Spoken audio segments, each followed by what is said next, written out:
রমজান মাসের শেষ 10 দিনে আপনাদের এলাকায় ইতিকাফ হয় কি হয় না? হয়, কথা সত্য। ইতিকাফের মধ্যে এলাকার সবচাইতে বুড়া যেই বেড়ার আইনা বসায়, ইতিকাফের মধ্যে এলাকার যেই বেড়াটা একবারে অসুস্থ এটার আইনা বসায় দেয়। বলে হুজুর কেন? বলে দায় মুক্তি করার জন্য, দায় মুক্তি করার জন্য। না না রে মুসলমান, ইতিকাফ আল্লাহ তাআলার নৈকট্যের একটা মাধ্যম, ইতিকাফ আল্লাহ পাওয়ার একটা মাধ্যম, ইতিকাফ রিজিক বৃদ্ধি করার একটা মাধ্যম, ইতিকাফ খোদাভীতি অন্তরে আনার একটা মাধ্যম, ইতিকাফ ইবাদত বাড়ায় দেওয়ার একটা মাধ্যম। এই জন্য রমজান মাসে শুধু একজনকে মসজিদে ইতিকাফে বসে শুধু দায় মুক্ত হয় না, যদি সম্ভব হয় রে নবীজির সাহাবায়ে কেরাম যেমন করে, আমার নবীজির সাথে রমজান মাসের শেষ 10 দিন আসার আগে সকল কর্ম শেষ করে ফেলতেন। এরা নবীজি যেই মসজিদের মধ্যে ইতিকাফ করতেন, এরা আমার নবীজির সঙ্গে ইতিকাফের মধ্যে অংশগ্রহণ করতেন। বলে হুজুর বয়স এখনো বাকি আছে, একটু বৃদ্ধ হই তারপরে ইতিকাফ করব। না, বৃদ্ধ হইলেই শুধু ইতিকাফ না, 12-13 বছরের পর থেকে যখনই সুযোগ পান ইতিকাফ করবেন। মসজিদে 10 দিনের জন্য, কমপক্ষে 3 দিনের জন্য ইতিকাফে বসবেন। বলে হুজুর প্রতি বছরই কি বসবো নাকি? বসলে তো সওয়াবের উপরে সওয়াব, সওয়াবের উপরে সওয়াব, সওয়াবের উপরে সওয়াব। আপনারা শুধু একজনকে পাশের এলাকা থেকে, অনেক এলাকায় ইতিকাফকারী পাওয়া যায় না, অন্য এলাকা থেকে 5,000 10,000 দিয়ে ভাড়া করে অন্য বসায়। আসলে এমন হয় না অনেক এলাকায়? অনেক এলাকায় হয় না। না না, যুবক ভাইরা একগ্রত হয়ে যাইবা, মুরব্বী সমাজ একগ্রত হয়ে যাবেন, একসাথে হইয়া আপনারা মসজিদের মধ্যে একসাথে পুরা মসজিদে ইতিকাফে বসবেন। দেখবেন ইতিকাফ হবে সুন্দর, ইতিকাফ হবে ভালো, ইতিকাফ হবে আপনাদের এলাকার নাজাতের একটা ফয়সালা। এজন্য মুরব্বীরা, যুবকেরা সবাই ইতিকাফ করবেন। কিন্তু পর্দার অন্তরালের অনেক মা বোনেরা প্রশ্ন করে, হুজুর মহিলারা ইতিকাফ করতে পারবে কিনা? হ্যাঁ পারবে, পারবে, পারবে। আল্লাহর নবী ইতিকাফের সিস্টেম শিখিয়ে দেন, নিয়ম শিখিয়ে দেয়। নবী গো কেমন করে মহিলারা ইতিকাফ করবে? যদি ওই মহিলার ঘরে রান্না বান্না করার মতো, ঘর গোছায় রাখার জন্য, ঘরের কর্মকাণ্ডগুলোকে সমাদৃত করার জন্য কোনো মহিলা বাড়তি থাকে, তাহলে ওই মহিলা যিনি ইতিকাফকারী মুতাকাব, ওই ইতিকাফকারী মুতাকাব মহিলা ওনার ঘরের মধ্যে নির্দিষ্ট জায়গায় ওযু বানানোর ব্যবস্থা কোনো পরপুরুষ দেখবে না। এই 10 দিন ঘরের মধ্যে থাইকা 5 ওয়াক্ত নামাজের পাশাপাশি তাহাজ্জুদের সালাত, ইশরাকের সালাত, দুহারের সালাত, আওয়াবিনের সালাত, এমন ভাবে নফল অনেক ইবাদত কইরা, তাসবিহ জিকির আজকার কইরা, কোরআন তেলাওয়াত কইরা দিন এবং রাত থেকে জাগ্রত রাখবে। এই ইতিকাফ যদি কোনো মহিলা করতে পারে, তাহলে আমার আল্লাহ তাআলা ওই মহিলাকে জান্নাতের জামিনদারি দিয়া দিবেন। জোরে বলেন সুবহানাল্লাহ। এই জন্য যুব সমাজ জীবনে অনেক গুনাহ করেছেন, মুরব্বী সমাজ অনেক গুনাহ করেছেন। আজকে খানকায়ে রুহুল আমিনের এই 15তম মাহফিল থেকে আমি আপনাদের সবার হেদায়েতের আহ্বান জানাই, এই রমজান মাসটাকে কাজে লাগায়া আপনারা রমজান মাসে বেশি বেশি করে ইবাদত করবেন, যেন মুমিন মুত্তাকি হিসেবে আল্লাহ তাআলা আপনাদেরকে কবুল করে নেয়। তবে সাবধান, রমজান মাসের পরে যখন ঈদ আগমন করে, চাঁদ রাত যখন মুসলমানের কাছে আসে, মুসলমানের সন্তানেরা বাজি ফাটায়। চাঁদ রাত যখন আগমন করে, মুসলমানের সন্তানেরা মেহেদি লাগায়া রাত্রি শেষ করে দেয়। মুসলমানের সন্তানেরা চাঁদ রাত আগমন করলে মনে হয় একটা প্যান্ট তো কিনি নাই, একটা টুপি তো কিনি নাই, একটা পাঞ্জাবি তো কিনি নাই, রাত্র 12টার মধ্যে মার্কেটেও যাই মার্কেট করার জন্য। না না না রে মুসলমানেরা, আল্লাহ তাআলার কাছে 5টা রাত্রে ইবাদত বেশি তাড়াতাড়ি কবুল হয়। এর মধ্যে ঈদের আগের রাত্র তথা চাঁদ রাতে আল্লাহর কাছে ইবাদত বেশি কবুল হয়। এরে পর্দার অন্তরালের মা, এরে আমার পর্দার অন্তরালের আম্মুজিরা, চাঁদ রাতে মেহেদি লাগায়া লাগায়া নষ্ট করো না, রান্না বান্না জুগাইতে দেয়া নষ্ট করো না। এই রাত্রে বেশি বেশি করে ইবাদত কইরো, এই রাত্রে বেশি বেশি করে ইবাদত কইরো। দেখবা আমার আল্লাহ তাআলা তোমাদের সব দোয়া কবুল করবে, আল্লাহ তাআলা তোমাদের সব দোয়া কবুল করবে। এজন্য চাঁদ রাতে কোনো বাজি ফুটাবেন না, চাঁদ রাতে কোনো অবহেলা করবেন না, মেহেদি লাগায়া রাত নষ্ট করবেন না। বেশি বেশি করে চাঁদ রাতে আল্লাহ তাআলার ইবাদত করবেন। ঈদের দিনে বেপরোয়া ভাবে ঘুরবেন না, ঈদের দিনে পোলাপান ডেকসেট বাজায়ও না, গান বাজায়ও না, জাহান্নামের দিকে যায়ও না। কারণ রমজান মাস যখন শেষ হয় আমরা ঈদের আনন্দ নিয়ে ব্যস্ত থাকি, কবরবাসীগুলা কান্না করতে থাকে, কবরবাসীগুলা কান্দে। কারণ যখন শাওয়াল মাসের চাঁদ উদয় হয়ে যাবে এর 3 দিনের মধ্যে আল্লাহ তাআলা আগের মতো তাদের কবরে আযাব শুরু করে দিবে। এই জন্য রমজান শেষ হয়ে গেলে তোমরা যারা ঈদের খুশিতে আনন্দ আত্মহারা হয়ে যাও না রে মুসলমান, আমরা আনন্দ হতে পারি কিন্তু কবরবাসীর গুলো বড় বেজার হয়ে যায়, এরা কান্নাকাটি করে আর আমরা তাদের জাহান্নামের আগুনের আযাবের কারণ হয়ে দাঁড়ায়। আল্লাহ এই রমজান মাসে রোজা রাইখা, রমজান মাসে তারাবি পইরা, রমজান মাসে ইফতার সাহরির মাধ্যমে বেশি বেশি কোরআন তেলাওয়াত, কোরআন খতমের মাধ্যমে আমরা যেন আমাদের মৃত যারা আছে আমরা তারা কবরের আযাব মাফ করতাম। আল্লাহ গো আমাদের বংশের মানুষ যারা কবরে আসে আমরা তাদের কবরের আযাব মাফ করাইতাম। আপনারা বলেন আমরা যদি চাই আল্লাহ তাআলা আমাদের ইবাদতের মাধ্যমে আমাদের গুরবাসী যারা, কবরবাসী যারা আছে তাদেরকে মাফ করার ক্ষমতা আল্লাহ তাআলার আছে না নাই?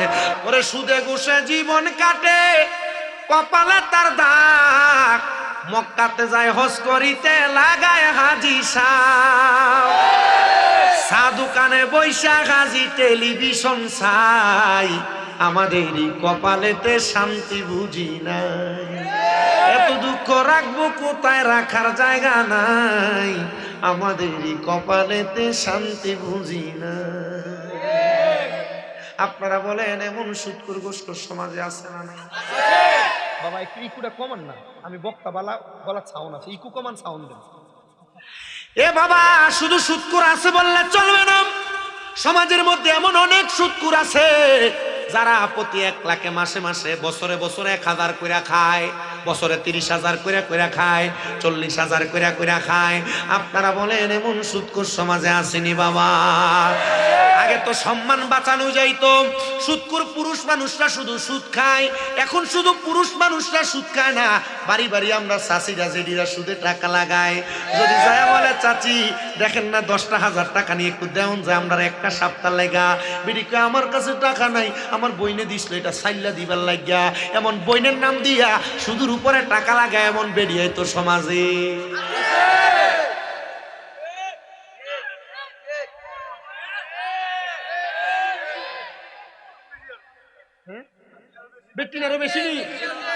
এ বাবা এটা তো গেল গ্রামীণ সুদ, কিন্তু সমাজে আরেক প্রকারের সুদ আছে। বলে হুজুর কি বলেন? বলে হ্যাঁ এই সুদরা কি একটু মনোযোগ দিয়ে শোনেন, দেখবেন সরকারি চাকরি করলে পেনশনের টাকাটা পায়া, অথবা ক্ষেত বন্ধের একটু জায়গা জমি বিক্রি কইরা 10 লাখ টাকা একসাথে কইরা ব্যাংকের মধ্যে নিয়া FDR এর নামে 10 বছরের জন্য 10 লাখ রাইখা দেয়। 10 বছর পরে তুইল্লা এটা 10 লাখে ডাবল হবে, এমন ব্যাংকের ভিতরে FDR এর নামে টাকা রাইখা যদি দোকানে বসে কাকা চলেন কেমনে, কোনো কাজকর্ম তো করেন না, আল্লাহ চালায়, কিন্তু ব্যাংকের থেকে FDR এর নামে সুদের টাকা ভাঙ্গা খায়। আপনারা বলেন এমন সুদখোর সমাজে আসেনি? চলেন কেমনে, আল্লাহ চালায় মাতে না আসেননি, এমন আসেনি? আরেক জাতের সুদখোর আছে আপনার এলাকায়, বলো অস্তিত্ব না না অনেক জায়গায় সুদের ওয়াজ করলেন, আমার দাওয়াত বন্ধ হয়ে যায়। লন্ডন হিসাব আমার দাওয়াত করছো, লন্ডন হিসাব দাওয়াত করছেন দেখি, আমার দাওয়াত নেই কোনো শেষ, দাওয়াত শেষ হইল কিন্তু। আর আমি বুঝলাম না, আমার সুনামগঞ্জে যত লন্ডনী আছে এরা আমার দাওয়াত দিরা হয়। ওই দিন আইলাম বড় বেশি ইয়াও লন্ডন হিসাব, তান তো লন্ডন হিসাব, গেলাম মৌলভীবাজার কুলাউড়া সাব লন্ডনী, গেলাম হবিগঞ্জ সাব লন্ডনী, গেলাম কিতা জাফলংর দারদি ইয়া লন্ডনী, সব লন্ডনী আমারে ভাইছে। আচ্ছা লন্ডনী ভাইলে তো বালা, লন্ডনী ভাইলে তো লন্ডনের বাড়ি তো আসছে, লন্ডন তো সারা লন্ডনে নি, তুমি লন্ডনে নি যাই ভাই নে, তুমি আগে যাও বেটা, আল্লাহ দোয়া করি আল্লাহ তোমার আগে নি। পাগলা বেটা মার হাওয়া কইলাও। আমি যদি লন্ডনে যাই না, আমার মাদ্রাসা হয়েছে 6টা, কয়টা? আমার মাদ্রাসা খেয়ে চালাইতো মারহাবা কো, ওই আল্লাহ চালায়, আলহামদুলিল্লাহ আল্লাহ চালায়। আমার এক মাদ্রাসা লাগি এক বেটি আমার ফোন দিছে, আব্বা গো কুমিল্লা অরণ্যপুর বাড়ি, আব্বা গো আমি তোমার বক্ত। আমি কইলাম ওই ঠিক আছে বক্ত। তখন কিতা করতাম, আমি তোমার মাদ্রাসার রমজানের লাগি 100 কেজি বুট দিতাম, 100 কেজি ডাউল দিতাম, 100 কেজি মুড়ি দিতাম আর খেজুর দিতাম। আমি চিন্তা করি রমজান মাস কেমনে চালাইতাম, বুটের দাম ডাইলের দাম যে ওখান দিয়ে বেটি আমার এক মাদ্রাসার লাগে সপ্তাহ দিলাইছে। মার হাবা কই না কেরে মা তো হয়নি, আমার হয়নি, তোরা বেড়া লাগে যায় তো ওই তো ছিল নি। আচ্ছা ওই তো মার হাবা কই লক্কা আল্লাহ কবুল করতো, আমিন। আমার যত মাদ্রাসা এটা মাদ্রাসা দেখবো কে? আমার আল্লাহ রাখছুন কেন মাদ্রাসার একটা খাদেম গোলাম হিসাবে আমি খেদমত করতাম। মার হাবা করবে দেখো আমার ফেসবুকে আমি যে মাঝে মাঝে দেলাই, ইউটিউবের মধ্যে দেই যে আমার মাদ্রাসা ছোট ছোট গুরুত্ব তারা আমি খাওয়াই, পড়াই, গোসল করাই, মাথার চুল ছাড়াই, সব তো আমি করি। মার হাবা। তো আমি আপনাদের কাছে দোয়া চাই, এটা সুদকুরের বিরুদ্ধে ওয়াজ করলে যদি আমার ওয়াজ বন্ধ হয়ে যায়, কিন্তু এলাকার সুদকুর যদি মুখ না দেখাইতে পারে তাহলে আমার ওটা ওয়াজও লাগবে মাতে নাবে, ঠিক না ঠিক? হ্যাঁ প্রিয় মুসলমান, আরেক জাতের সুদকুর আছে আপনার এলাকায়। হুজুর এটা কোন সুদকুর শুনেন? ওই সুদকুর হইলো আপনার বউ আপনারে ফার্ম দিয়ে দিয়ে সুদরা খাওয়ায়। বলে হুজুর কি বলেন, বউ ও ফার্ম দিয়ে সুদ খাওয়ায়? বলে হ্যাঁ। দেখবেন আপনার স্ত্রী আপনারে কানে কানে বলে সব খরচ করে ফেলো, আমাদের জিফুদের একটা ভবিষ্যৎ আছে না, ছেলে মেয়ের একটা ভবিষ্যৎ আছে না, আসো আমরা ব্যাংকে মাসে মাসে একটা ডিপিএস করি। এই ডিপিএস এর নামে 500-1000 করে জমা রাখা 3 বছর 3.5 বছর পরে ডাবল তোলার জন্য সুদের উপরে টাকা লাগায়। এমন বেরিয়ে তো সমাজে আছে না নাই?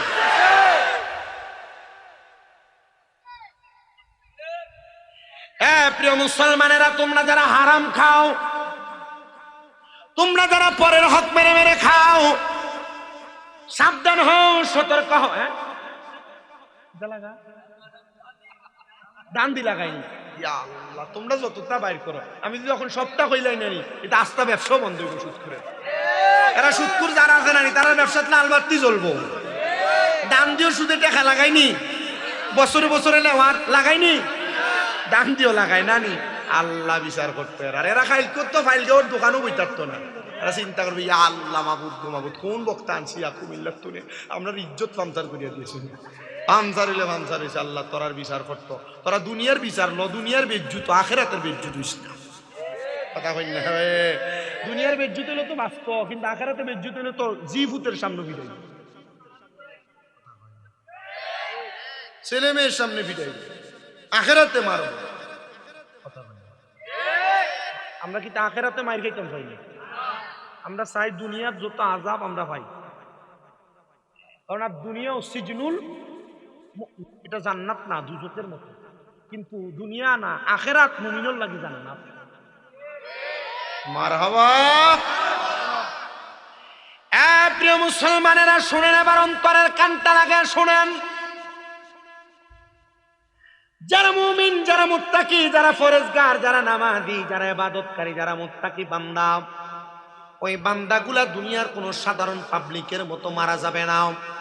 যদি আল্লাহ তাআলার শুকরিয়া আদায় করে করে আপনি মরতে পারেন, তাহলে আমার আল্লাহ তাআলা, আমি বলেছিলাম ঈমানের সাথে মরণ দান করবে। বলেন কিসের সাথে মরণ? সাহাবায়ে কেরাম বলে ইয়া রাসূলুল্লাহ, নবী গো আপনার কাছে জানতে চাই, আপনি নবী বলেন না আমার আল্লাহ তাআলা ঈমানের সাথে কেমন করে মরণটা দান করবে?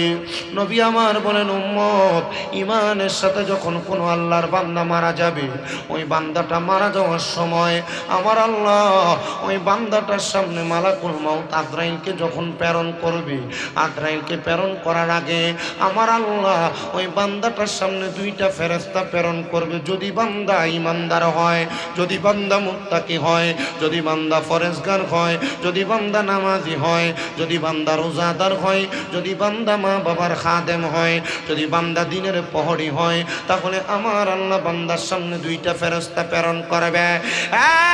সিলেটের সুনামগঞ্জের জগন্নাথপুর এলাকার হারগ্রাম এলাকার আমার বাবা ভাইরা বন্ধুরা বলে হুজুর কেমন করে প্রেরণ করবে? আল্লাহ তাআলা যখন দুনিয়াতে আদম তৈয়ার করেছেন, আমার আল্লাহ তাআলা আদম তৈয়ার করার সময় আল্লাহ তাআলার লামকানের মধ্যে আমার আল্লাহ একটা বৃক্ষ রোপণ করেছেন, একটা গাছ লাগাইছেন। সেই গাছটাকে হাদিস শরীফের ভাষায় বলে সাদরাতুল ইয়াকিন গাছ, হাদিস শরীফের ভাষায় বলে তওবা নামক গাছ। ওই তওবা নামক গাছের মধ্যে ততগুলা পাতায় আমার আল্লাহ সৃষ্টি করেছেন, পাতার অঙ্কুর গজাইছেন। দুনিয়াতে আল্লাহর যতগুলা বান্দা আছে, যতগুলা বান্দা আছে, ওই প্রত্যেকটা বান্দার নাম ওই তওবা নামক গাছের পাতার মধ্যে আছে। আমি শামীম দাদার নাম আছে, এই যে আজকে মাহফিল করতেছেন হাদিরা জামিয়ার নাম আছে, আপনারা যারা এখানে আছেন হারগ্রামবাসীর নাম আছে, পুরা সিলেট বিভাগের মানুষের নাম আছে, পুরা বাংলাদেশের মানুষের নাম আছে, সমস্ত বিশ্বের মানুষের নাম আছে। এ মুসলমান গো, ওই নামগুলো আমার আল্লাহ তাআলা কেন লিপিবদ্ধ করে রেখেছেন?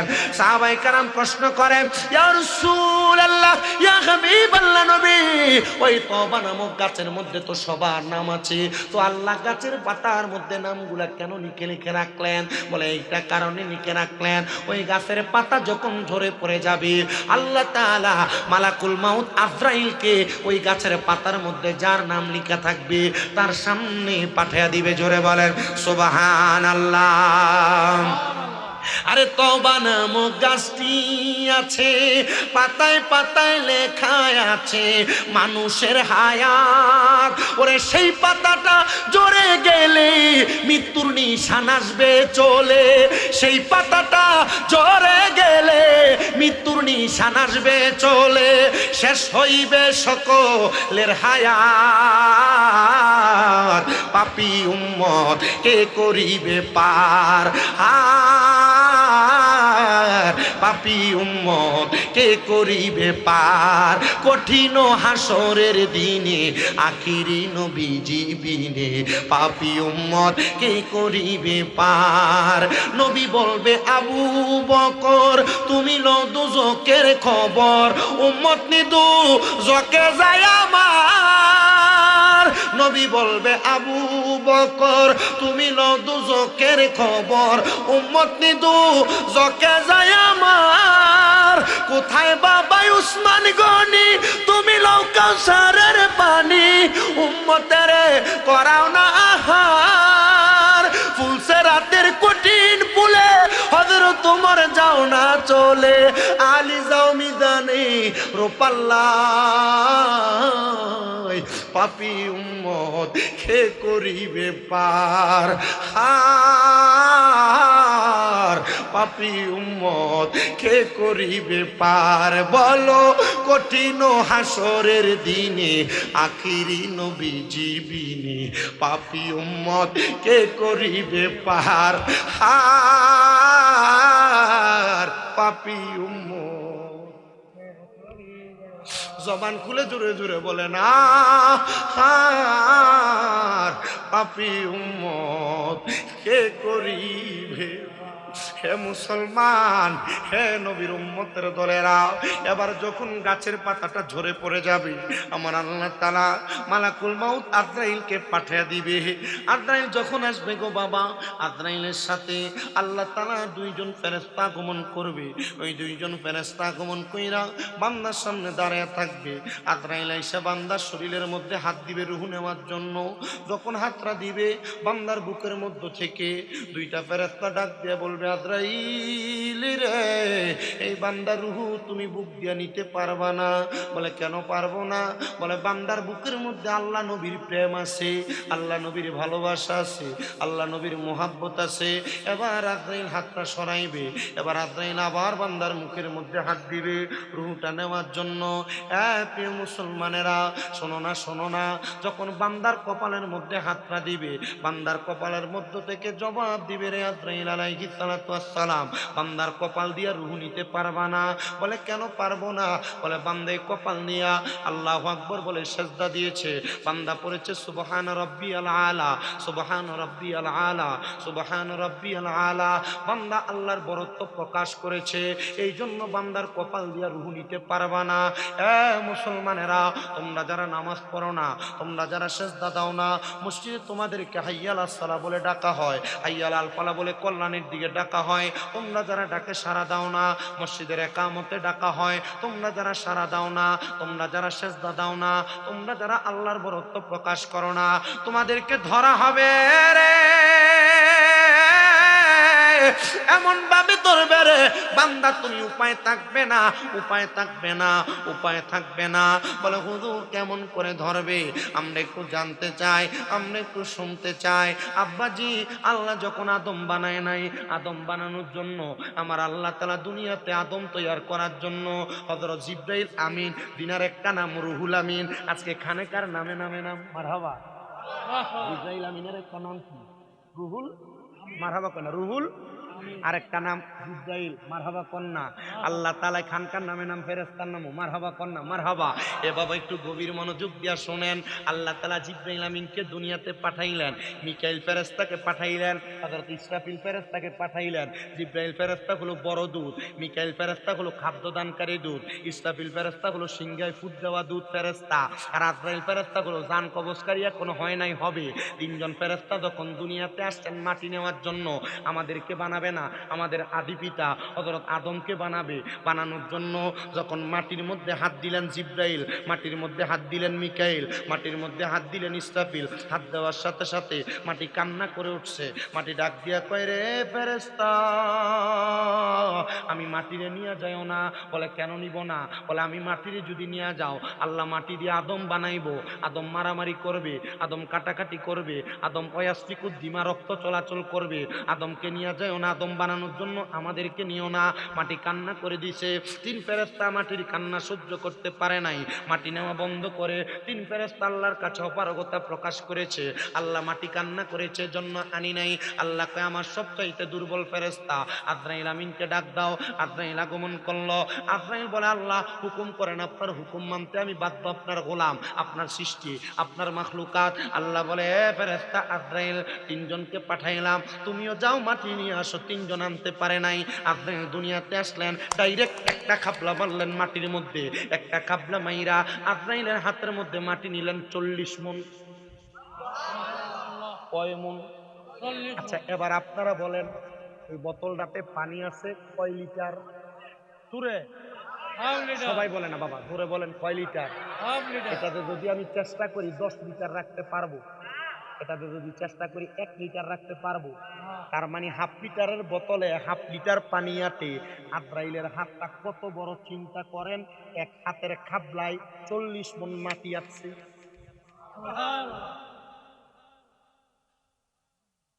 বলবেন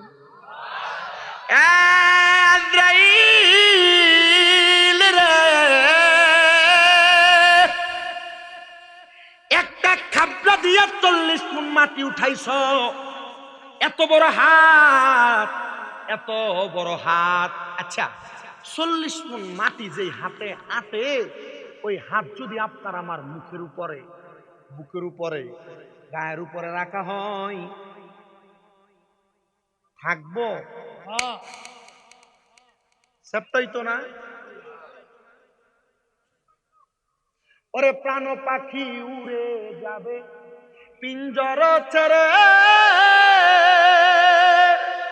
দরদমে সবই রবে, তুমি যাবে চলে। বন্ধু বান্ধব যত, মাতা পিতা তাহারা সুত, বন্ধু বান্ধব মাতা পিতা তারা সুত, সকলই হবে তোমার পর। রে মন আমার কেন বান্ধ দালান, একদিন মাটির ভিতরে হবে ঘর। রে মন আমার কেন বান্ধ, রে মন আমার কেন বান্ধ। ওরে দেহ তোমার চর্ম চর গলে পচে যাবি, শিরায় উপশিরা গুলো ছিন্ন ভিন্ন হবে। মন্ডু মেরু দণ্ড সবই হবে খণ্ড খণ্ড, মন্ডু মেরু সবই হবে খণ্ড খণ্ড। পড়ে রবে মাটি রয় উপর। রে মন আমার কেন বান্ধ দালান, রে মন আমার কেন। একদিন মাটির ভিতরে হবে ঘর, রে মন আমার কেন। আপনারা জবাব দেন, মাটির ভিতরে যে ঘর হবে ওই ঘরের নাম কি, বিল্ডিং না কবর? আসতে বলে বিল্ডিং না কবর? মুসলমান ইমানদার কম কষ্ট দিতেছে। ঠান্ডা যেত না, ঠান্ডা যেত না, গরম আছে আরো কষ্ট বাচ্চা সময়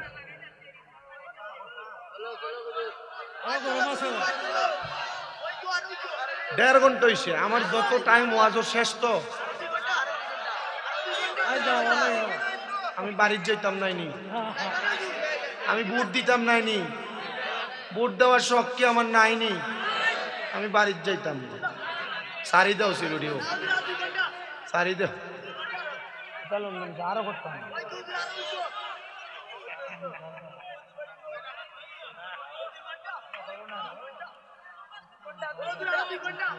তোরাও কষ্ট মোমবাতি তাইরি পাগলা লাগি দোয়া করস নি তোরা?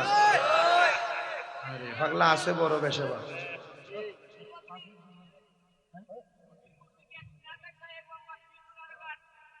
আরে পাগলার 10 লক্ষ না। আমি নির্বাচনী মাত মাতি না, কারণ আমি যদি নির্বাচনী মাত মাতি নি তাহলে আমি বড় একটা প্যান্ডেল করতাম। উপায় লাগিনি, আমি যদি নির্বাচনী মাত মাতি আস্তা প্যান্ডেল করতাম, পুরো এলাকার মানুষের দাওয়াত দিতাম, মাথা পিছু 500 কোটি পয়সা দিতাম, ওই না আমি 1 ফুটলা করে বিরিয়ানি দিতাম। তখন তোমরা তো আমার নির্বাচনী মাত মাতার লাগে আনছো না, আমার আনছো কোরআন হাদিসের ওয়াজ করবে, তাহলে আমি কেন নির্বাচনী মাত মারতাম?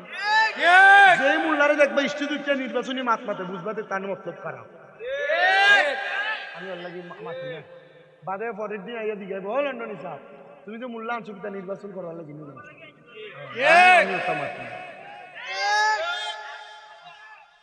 ঠিক আছে। আচ্ছা ঠিক আছে, আমার ওয়াজ যেটা দর্শি তা শেষ করতাম।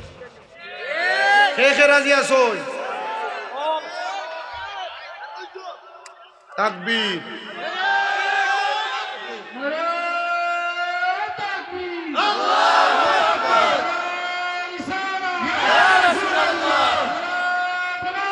ইয়া ওলি আল্লাহ জিন্দাবাদ।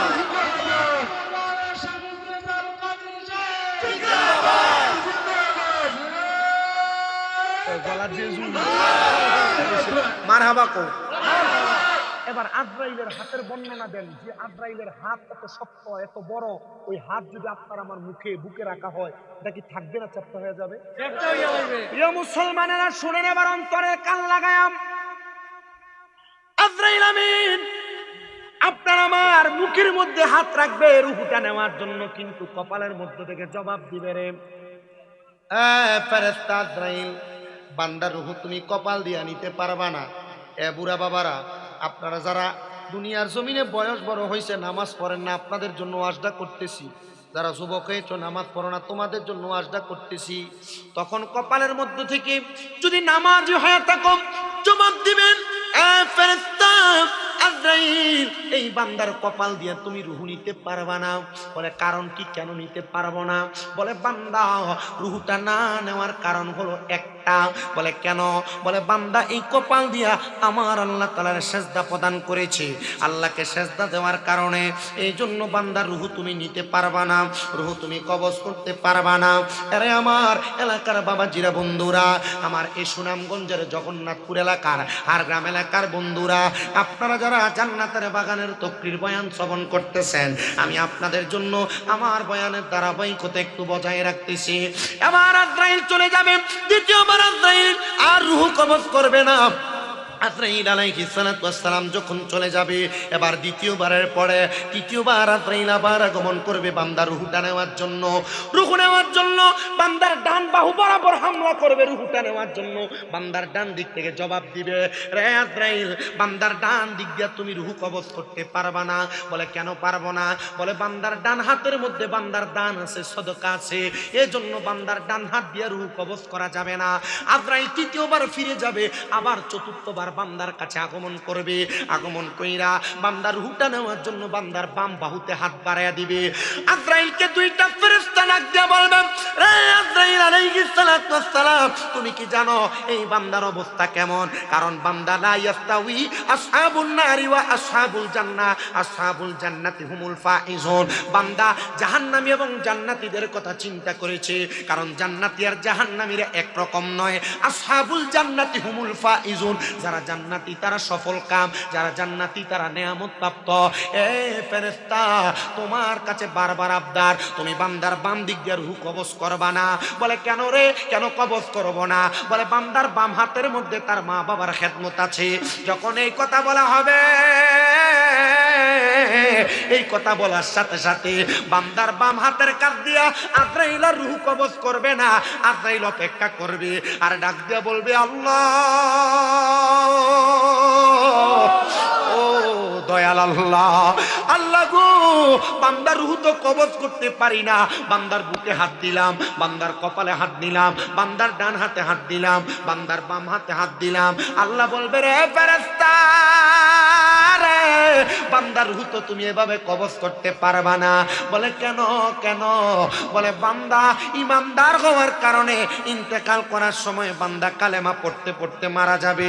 এই বান্দাটা যখন কালেমা পড়তে পড়তে মারা যাবে, বান্দাটা যখন কালেমা পড়তে পড়তে মারা যাবে, এবার বান্দার সামনে আজরাইল আলাইহিস সালাতু ওয়াস সালামের সাথে দুইটা ফেরেশতা, একটা ফেরেশতা বান্দার সামনে জান্নাতি একটা আপেল ধরে রাখবে। জান্নাতি আপেলের মধ্যে লেখা থাকবে কালিমে তয়্যিবা লা ইলাহা ইল্লাল্লাহ মুহাম্মাদুর রাসূলুল্লাহ সাল্লাল্লাহু আলাইহি ওয়াসাল্লাম। যখন কালিমাটা লেখা থাকবে, বান্দাটা তখন চক্ষুটা খুলবে, বান্দা চক্ষু খুলে দেখবে বান্দার সামনে জান্নাতি আপেল ধরা। বান্দা তখন কালেমা পড়বে, আমার আল্লাহ বলবে, আজরাইল, এই বান্দা যেহেতু কালেমা পড়তেছে, বান্দার জবান দিয়া একটা বাতাস নিঃসৃত হবে, বের হবে, ওই বাতাসের মাধ্যমে বান্দার রূহটা কবজ করো। বান্দার রূহ যখন কবজ করবে রে, ওই বান্দা টের পাবে না রে, বান্দা টের পাবে না। শুধু টের পাবে না এমন না, এমন না, বান্দার রূহটা কবজ করার পরে বান্দার দেহ থাকবে নিচে পড়ে। বান্দার রূহটা নিয়ে আজরাইল আলাইহিস সালাতু ওয়াস সালাম চলে যাবে। এবার আজরাইল আলাইহিস সালাতু ওয়াস সালামের সাথে বান্দার রূহুর কথা হবে। রূহ জিজ্ঞাসিত করবে, আজরাইল আমিন, আপনার কাছে আমার প্রশ্ন, আপনি আমার রূহটারে নিয়ে কোথায় চলে যান? বলে তোমার রূহ নিয়ে যায় আল্লাহ তাআলার কাছে আলমে আরোহার মধ্যে। রে আজরাইল, তাহলে আপনি কেন আমারে আস্তে আস্তে নিয়ে যান? আপনি যদি জানতেন আমার আল্লাহ তাআলা আমার জন্য কত মহামূল্যবান পুরস্কার রেডি করে রাখছে, তাহলে আপনি আমার আরো তাড়াতাড়ি নিয়ে যাইতেন, এত আস্তে আস্তে নিয়ে যাইতেন না। আজরাইল আলাইহিস সালাতু ওয়াস সালাম তখন নিয়ে যাবে একটা মুমিন বান্দা, একটা ইমানদার বান্দা, একটা মুত্তাকি বান্দার রূহটা যখন নিয়ে যাবে রে মুসলমান, আসমানের অসংখ্য ফেরেশতারা দাঁড়ায়া দাঁড়ায়া ওই বান্দারে বলবে, আহলান ওয়া সাহালান, মারহাবান মারহাবান, দুয়ুফুর রহমান বলে বলে স্বাগতম জানাবে। যখন স্বাগতম জানাবে, আল্লাহর ফেরেশতারা বলবে, আল্লাহ, এই বান্দারে তো সম্মান কেন? বলে বান্দা মুমিন, বান্দা মুত্তাকি, বান্দা ফরেজগার। আল্লাহ তাআলা সামনে মাহে রমজানকে সামনে রেখে আমাদের জীবনের গুনাহ মাফ করুক। আসুন সবাই আমরা আল্লাহ তাআলার পেয়ারা হাবিবকে তাজিম করে মুহাব্বতে নবীকে একটু সালাম দেই, ইয়া নবী সালাম, ইয়া রাসূল সালাম আলাইকা, ইয়া হাবিব সালাম আলাইকা, সালাওয়াতুল্লাহ ইয়া রাসূলুল্লাহ, ইয়া শফিউল মুযনিবিন। মোরা যে বাংলার জমিনে কাঁদতেছি হৃদয় কেমনে, নবী আপনাকে পাইবার আশে, নবী গো পেতে চাই আমরা মরণের কালে, ইয়া নবী সালাম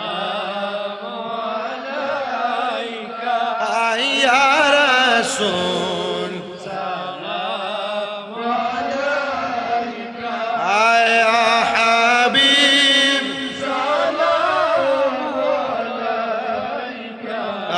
সালাওয়াতুল্লাহ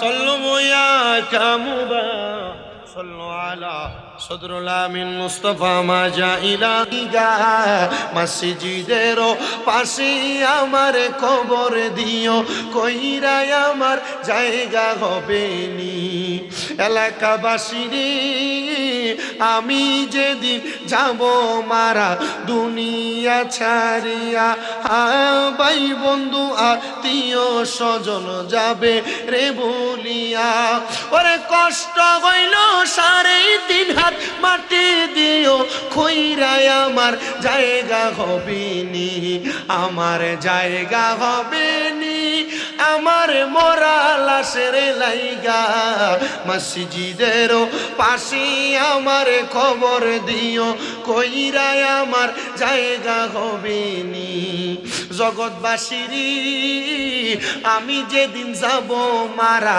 দুনিয়া ছাড়িয়া ভাই বন্ধু আত্মীয় স্বজন যাবে রে ভুলিয়া জগতে বাসীর আমি যেদিন যাব মারা দুনিয়া ছাড়িয়া রঙিনী জামা কাপড় সবই নিবারে খুলিয়া ওরে সাদা মার্কিনি কাপড় আমায় দিবারে পরায়া আমার জায়গা হবে নি আমার জায়গা হবে নি আমার মরা লাশের লাইগা মসজিদের পাশে আমার কবর দিও কইরাই আমার জায়গা হবে নি দুনিয়াবাসী গো আমি যেদিন যাব মারা দুনিয়া ছাড়িয়া আমায় বুইলা যাইও না কেউ জনমের লাগিয়া ওরে তোমরা রে তোমার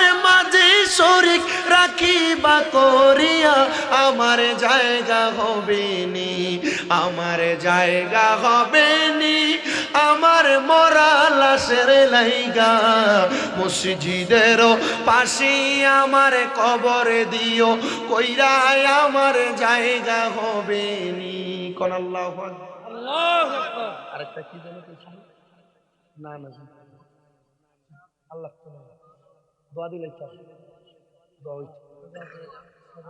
ওই যে এটা কইছেন এটা ওই আমরার সাহেব যে খানকায় রুহুল আমিনের ফাহারাদা খাদেম সাহেব তানোর একটা আবদার আছে ওখানে তাইনোর একটা মিটাই দিলে শেষ করে পিতা কথা আমি তো বাইর যেতে আমার আগে দিবেন না আপনারা কি আগে দিবেন অভিগঞ্জ নিয়ে দিই রে হ্যাঁ অভিগঞ্জ বন্ধু দিই অভিগঞ্জ দিলাম কুমিল্লা যাইতো কি ঠিক আছে বাবু তো আমরা দিলাম আগুইয়া আচ্ছা অভিগঞ্জ লাগতো আমার রানিং গস তুলি দিবে আরেকটা আবদার গৌসে পাকের শান আল্লামা ওলিউল্লাহ আশিক নজরুল লিখিত এই গজলটা গাওয়ার জন্য বলছি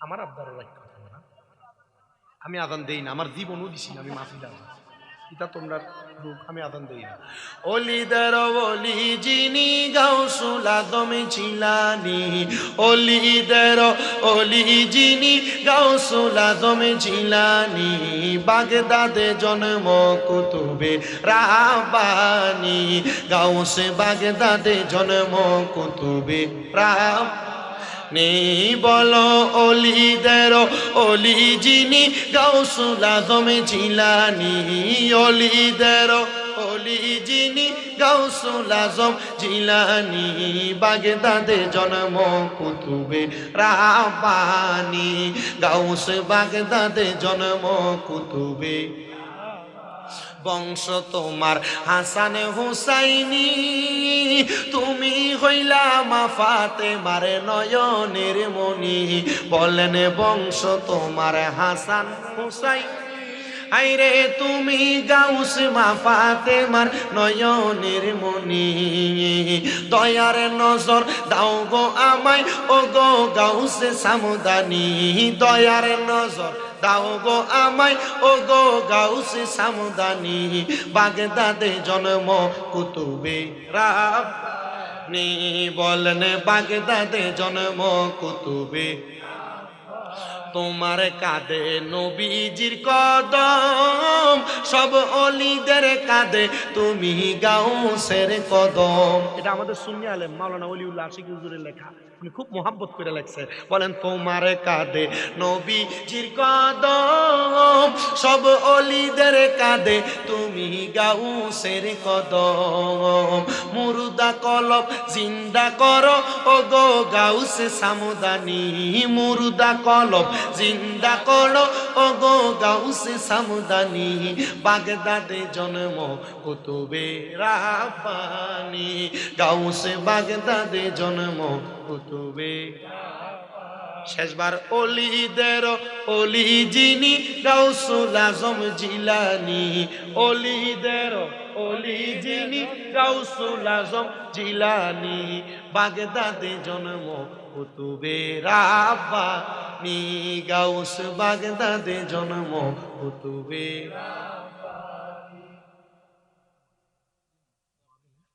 আল্লাহুম্মা আল্লাহুম্মা আমিন। আলহামদুলিল্লাহি রাব্বিল আলামিন, আসসালাতু ওয়াসসালামু আলা রাসূলিহিল কারীম। রব্বানা যালামনা আনফুসানা ওয়া ইন লাম তাগফির লানা ওয়া তারহামনা লানাকুনান্না মিনাল খাসিরিন। মাবুদ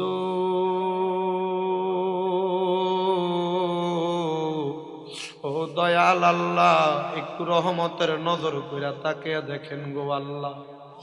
এই সুনামগঞ্জ জেলার অন্তর্গত জগন্নাথপুর থানাধীন রানীগঞ্জ হারগ্রাম খানকায় রুহুল আমিনের উদ্যোগে বাৎসরিক 15তম সুন্নি ওয়াজ মাহফিল সাজাইয়া আল্লাহ বিশেষ করে জনাব হাজী রাজা মিয়া সাহেবের আয়োজনে ব্যবস্থাপনায় এই খানকায় রুহুল আমিনের পরিচালকের ব্যবস্থাপনায় জান্নাতের বাগান সাজাইয়া আল্লাহ পতিত যশা ওলামায়ে কেরাম, বিশেষ করে দাড়ি পাকা মুরব্বী বাবারা, যুবক নওজোয়ান ভাইয়েরা, ছোট ছোট মাসুম বাচ্চারা, পর্দার অন্তরালে আমার কত মা বোনেরা, বিশেষ করে সোশ্যাল মিডিয়ার মাধ্যমে দেশ বিদেশের ভাই বাবারা, মা বোনেরা, আল্লাহ মরহুম হাজী খুরশেদুল্লাহ সাহেবের বাড়ি প্রাঙ্গণের জান্নাতের বাগানে আইসা হাত বাড়িয়ে দিছে গো আল্লাহ।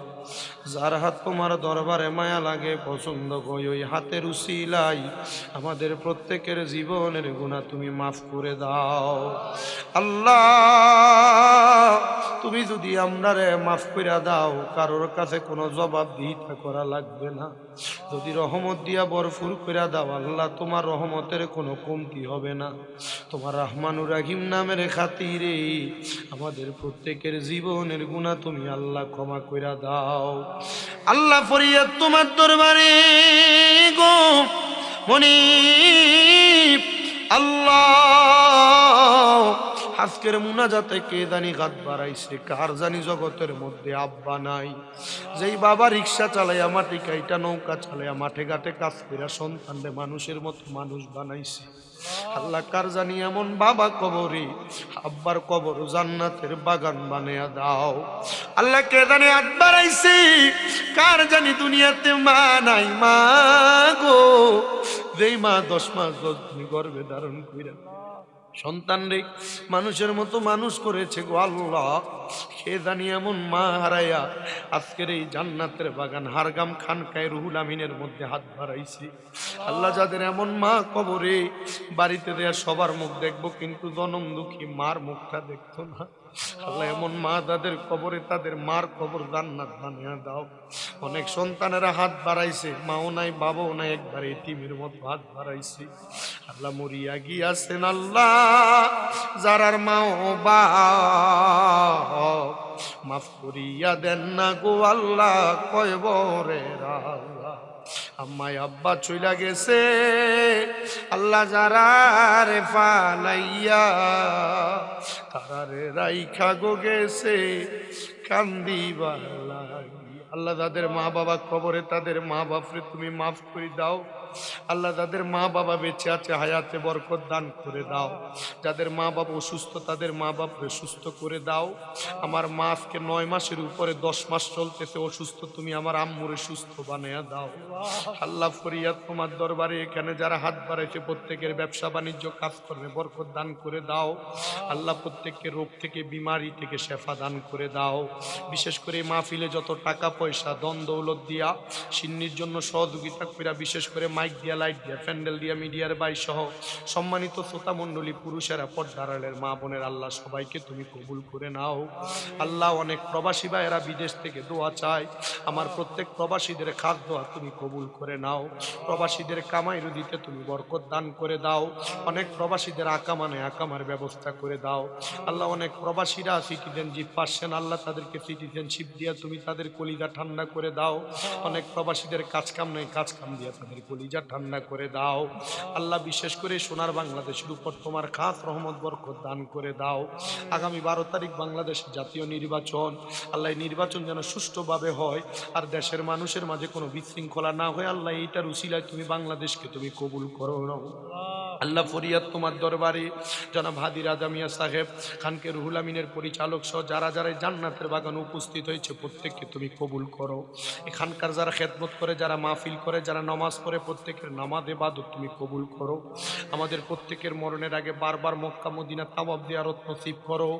আখিরি জবানে পড়াইয়া দিয়েন লা ইলাহা ইল্লাল্লাহ মুহাম্মাদুর রাসূলুল্লাহ সাল্লাল্লাহু আলাইহি ওয়াসাল্লাম।